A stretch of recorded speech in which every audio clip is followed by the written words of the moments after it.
Good evening everyone.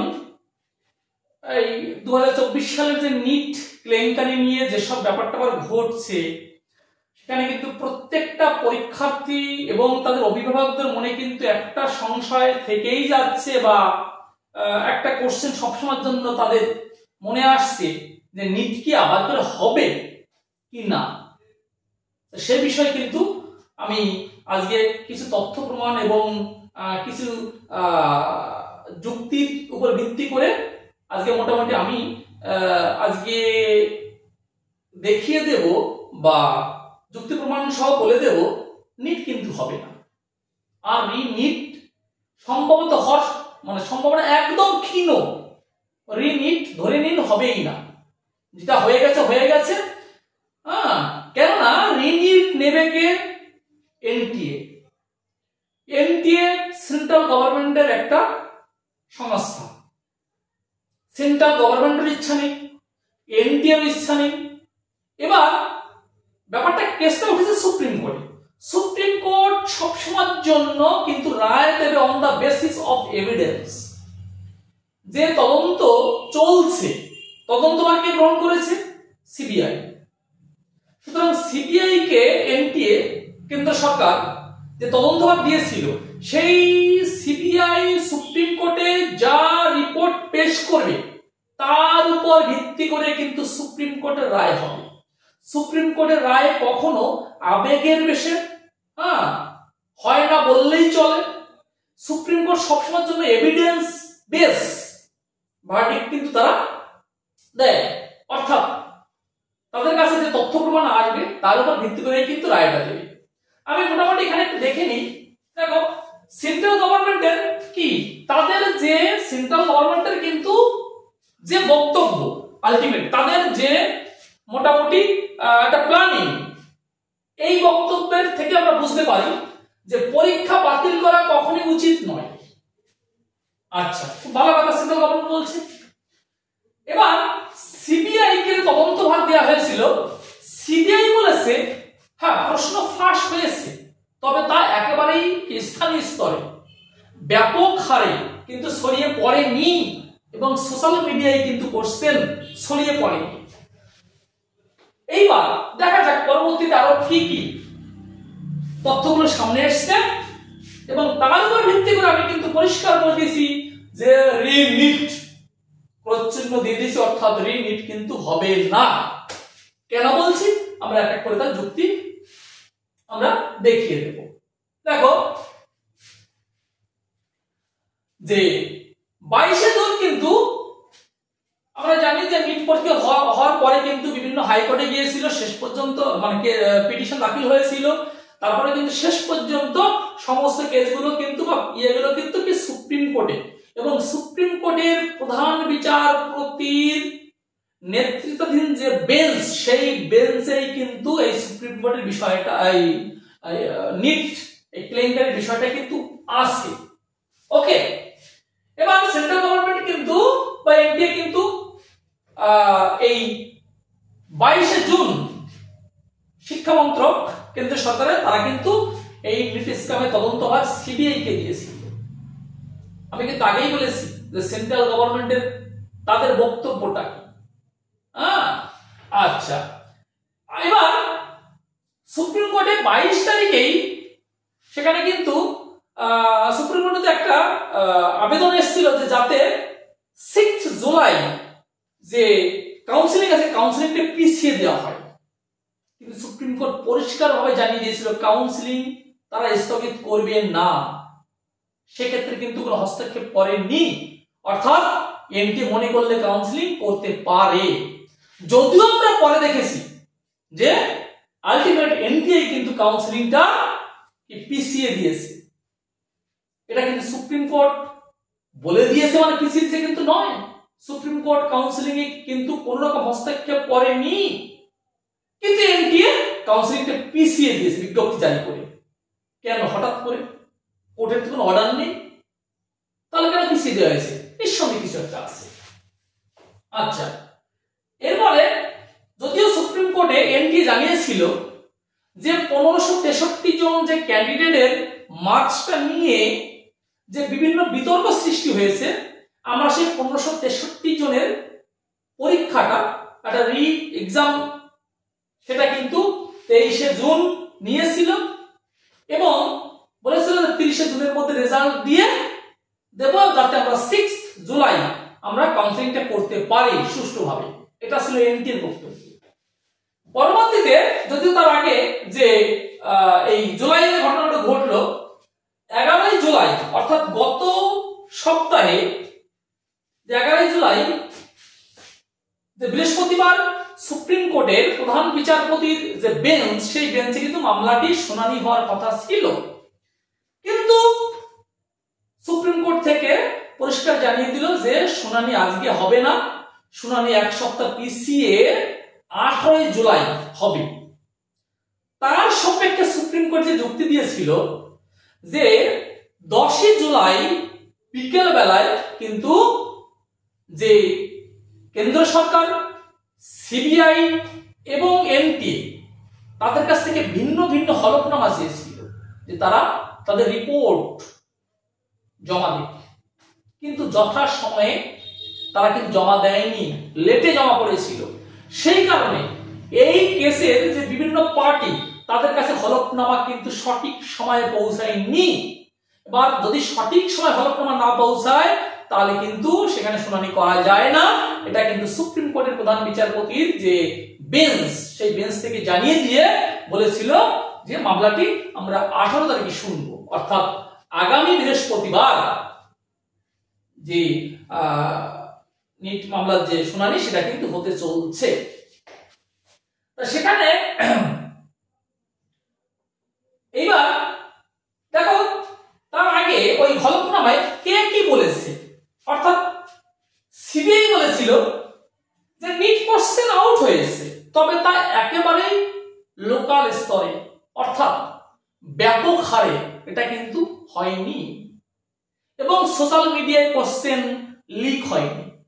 তার মানে ব্যাপারটাকে ওরা সিবিআই প্রথম দিকেই কিন্তু বুঝতেই পারছো যে তাদের তদন্তে যেটা উঠে এসছে, তারা যেটা রিপোর্ট দিয়েছে একেবারেই ছোট্ট এলাকা জুড়ে কোশ্চেনটা আউট হয়েছিল, কিন্তু সেটা ব্যাপক হারে যায়নি। সুতরাং যদি এই সিবিআই রিপোর্ট থাকে, সুপ্রিম কোর্ট কি রায় দিতে পারে আশা করি ঠিক আছে প্রত্যেকেই হয়তো অনুমান করতে পারছে। এনটিএ হলফনামা বলেছিল, এনটিএ একটা তদন্ত কমিটি করলো একটা অ্যানালাইসিসের জন্য, যেটা আইআইটি মাদ্রাস তাদেরকে দিয়েছিল, বিভিন্ন দিক দিয়ে তাদেরকে একটা অ্যানালাইসিস করতে দিয়েছিল যে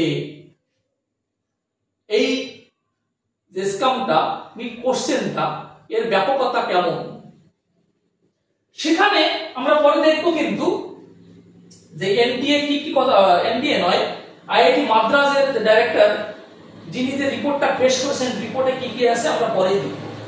যাক, সেই রিপোর্টের উপর ভিত্তি করে কিন্তু এনটিএ বলেছিল যে বড় আকারের কোনো বেনিয়ম তারা পায়নি, অর্থাৎ আমরা সারা দেশবাসী প্রায় 24 লক্ষ পরীক্ষার্থী এবং 24 লক্ষ যে তার বেশি অভিভাবক, যাদের কাছে এটা একটা বিরাট বড় বিষয়, সেখানে কিন্তু এনটিএ বলছে যে গণহারে তেমন কোনো বেনিয়ম পায়নি এবং তারা বলেছে যে এমন কোনো তথ্য পাওয়া যায়নি যে লোকালাইজড কিছু ক্যান্ডিডেট তারা অনেক বেশি নম্বর পেয়েছে, এমন কোনো তথ্য পাওয়া যায়নি।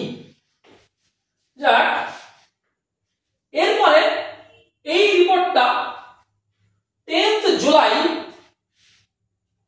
যে আইআইটি মাদ্রাসার ডাইরেক্টর যিনি আমাদের এই ডাটা অ্যানালাইসিস করেছিলেন, এবং সেই ডাটায় তারা যেটা বলেছে পরিষ্কার যে তার সামারিতে এ পয়েন্টে পরিষ্কার বলেছে নো, অর্থাৎ অ্যাবনর্মালিটি, অর্থাৎ কোনো বেনিয়ম হয়নি। অর্থাৎ কিরকম বেনিয়ম বলছে যে লার্জ স্কেল, যেটা বলা হচ্ছে বৃহৎ আকারে যে বেনিয়ম, সেটা হয়নি।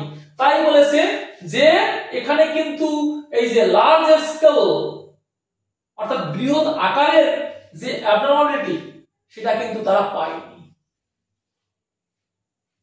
অর্থাৎ অলরেডি কিন্তু এটা এনটি কিন্তু সুপ্রিম কোর্টকে হলফনামা দিয়ে এই কথাটাও জানিয়েছে যে খুব বড় আকারে তেমন কিছু ঘটেনি। এবার তারপরে যাক বি এবং সি পয়েন্টে তারা যে কথাগুলো তারা অ্যানালাইসিস কিভাবে কি করেছে সেটা উল্লেখ করেছে। এইবার ব্যাপারটা ডি পয়েন্টে যে বলেছে যে এখানে কিন্তু যে একটা মাস ম্যালপ্র্যাকটিস সে প্রমাণ পাওয়া যায়নি, মাস মানে বৃহৎ আকারের বেনিয়ম সেটা কিন্তু পাওয়া যায়নি। তার সাথে বলছে অথবা এই কথাটা বলেছে যে এই মানে একটা লোকাল স্তরের কিছু ক্যান্ডিডেট তারা যে অ্যাবনর্মাল খুব ভালো নম্বর পেয়েছে সেটাও কিন্তু কোনো প্রমাণ তারা পায়নি। তারপরে বলছে যে এইবার যে এটা এসছে যে কেন এত সংখ্যক পরীক্ষার্থী এই মোটামুটি বলছে যে 550 থেকে 720 মধ্যে বৃহৎ সংখ্যক পরীক্ষার্থী স্কোর করেছে।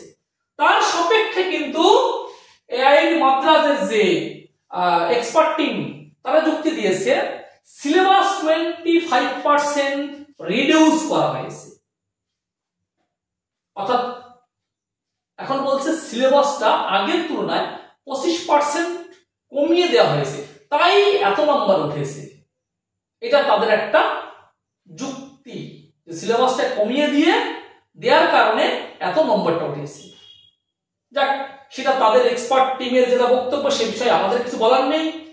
তবে আমরা যারা পড়াই, আমরা যারা বিশেষ করে যারা দীর্ঘদিন ধরে যারা সে এআইপিএমটি হোক বা কোনো রাজ্য স্তরের মেডিকেল এন্ট্রান্স হোক বা এখন নিট হোক, তাদের কাছে কিন্তু এ বিষয়ে একটা কোশ্চেন মার্ক থেকেই যাবে যে 25% সিলেবাস কমিয়ে দিল তার জন্য নম্বর এত বৃহৎ নম্বর উঠে গেল। এবার তাহলে কোশ্চেন চলে আসবে, এবার কোশ্চেনের প্যাটার্নটা কেমন ছিল, সমস্ত কোশ্চেন কেন এনসিইআরটি থেকে তোলা হলো? আর কি রাজ্যগত বই নেই? আর বিভিন্ন রাজ্যগত বই নেই? কেন এনসিইআরটির বইকেই ঠিক আছে অ্যানসার শিটের বেসলাইন ধরা হলো? কেন বিভিন্ন রাজ্যের বইগুলো কি জন্য রয়েছে? আর যদি বিভিন্ন রাজ্য কেস করে দেয়, এনসিইআরটির একটা বই থেকে কপি লাইন তুলে কোশ্চেন করা হয়েছে কেন? তাহলে এখানে অন্য কোনো কিছু জড়িত নেই তো? কোশ্চেন আমাদের থেকেই যাবে, এই কোশ্চেনটা আমাদের মনে স্বপ্ন থেকেই যাবে। কেন এনসিইআরটির বইয়ে ঠিক আছে আমার সিলেবাসটা প্রথমত রিডিউস করে দিয়ে, রিডিউস করেছে, সিলেবাস কমিয়ে দিয়েছে, কমিয়ে দিয়ে তাহলে বাবা ঠিক আছে কোশ্চেনগুলো একটু ভালো লেভেলের করা হোক না, সেই এনসিইআরটি হুবহু 100% কোশ্চেনগুলো সেই এনসিইআরটি তত্ত্ব থেকে নিয়ে নেওয়া হয়েছে। এটা কেন? একমাত্র তারাই এর ব্যাখ্যা করতে পারবে। আমরাও পারি, কিন্তু সরাসরি আমরা এই বিষয়গুলো সামনে বলতে পারি না। তারপরে যাক এটা তাদের যুক্তি। এবং তারপরে বলেছে যে যাক আলটিমেট তাদের যুক্তি ছিল যে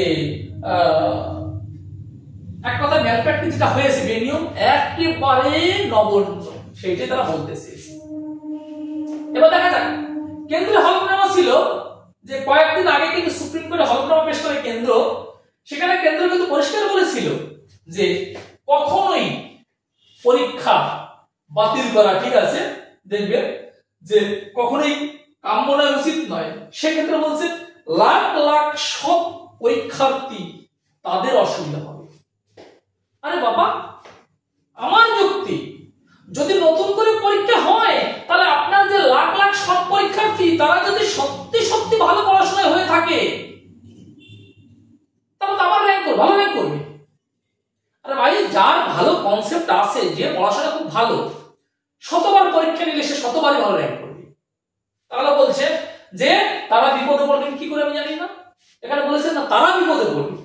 আমার কোশ্চেন, আপনি লাখ লাখ পরীক্ষার্থী যে সব পরীক্ষার্থীর কথা ভাবলেন যে তারা বিপদে পড়বে, তাদের বিপদ হতে পারে। তাদের বিপদ কেন হবে আমি বুঝতে পারছি না। তারা তো এমন তো না যে তাদেরকে পরীক্ষা বসতে দেওয়া হবে না, সবাই পরীক্ষায় বসবে। তারা পড়াশোনায় ভালো, তারা কি আগেও ভালো র্যাঙ্ক করেছে, যদি রি এক্সাম হয় সেখানেও ভালো র্যাঙ্ক করবে।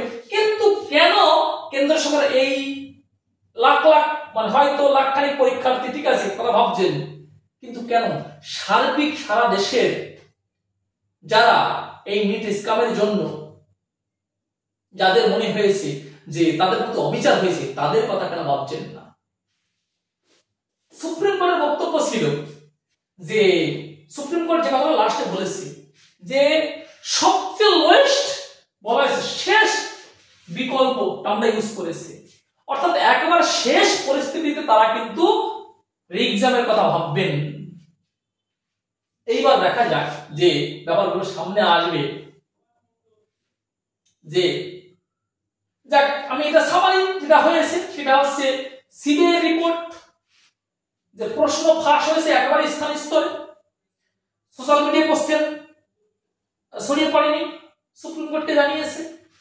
আবার এনটিএ বলেছে গণহারে কোনো বেনিয়মের, ঠিক আছে অনিয়মের ইঙ্গিত তারা পায়নি, সুপ্রিম কোর্টের কাছে পৌঁছে গেছে। সেন্ট্রাল গভর্নমেন্ট আবার বলেছে পরীক্ষা কখনো বাতিল করা উচিত নয়, এতে লাখ লাখ সৎ পরীক্ষার্থী তাদের অসুবিধা হবে।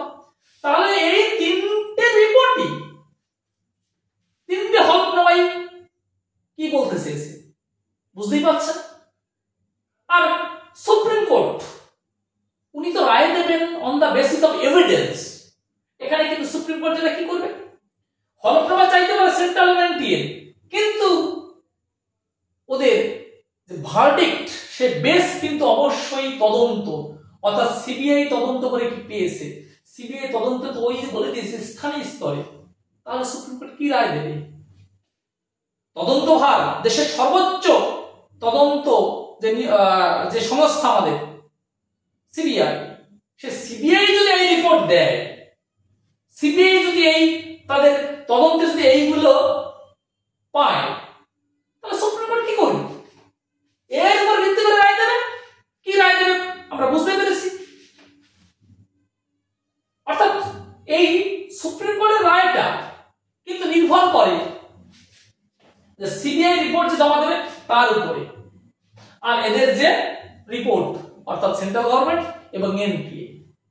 আমরা দেখতে পারলাম যারা তারা কি কি রায় দিয়েছে, সুতরাং মানে কি কি হলফনামা বলেছে, সুতরাং সুপ্রিম কোর্টের রায়টাও কি হতে পারে আশা করি সবার ক্লিয়ার হয়ে গেছে। তাই আমি মানে আমার যে অভিজ্ঞতা বা আমার যা ধারণা থেকে পরিষ্কার বলছি, আর নিট পরীক্ষা হওয়ার সম্ভাবনা নেই। দেখবে হয়তো ভার্ডিক্টটি সুপ্রিম কোর্ট থেকে এটাই আসবে। সুপ্রিম কোর্ট রায় কিন্তু এই ব্যাপারটি আসবে, কেননা সুপ্রিম কোর্টের যে রায় নির্ভর করে আমাদের এই ইমোশনের উপর ডিপেন্ড করে না, আবেগ, ওই কোটি কোটি জনগণের আবেগ তার উপর ডিপেন্ড করে না, তাদের এভিডেন্স চাই। এভিডেন্স তথ্য প্রমাণ কে দিয়েছে, রিপোর্ট কে পেশ করেছে, সিবিআই। সেখানে সিবিআই রিপোর্টে পরিষ্কার বলা হয়েছে, যা ইঙ্গিত দেয় ঋণের দরকার নেই। সেন্ট্রাল গভর্নমেন্টের যে হলফনামা তাতেও ইঙ্গিত দেয় আমরা নিট পরীক্ষা নেব না। এনটিও যা রিপোর্ট জমা দিয়েছে সেখানেও সেটা ফুটে উঠছে ঋণের দরকার নেই।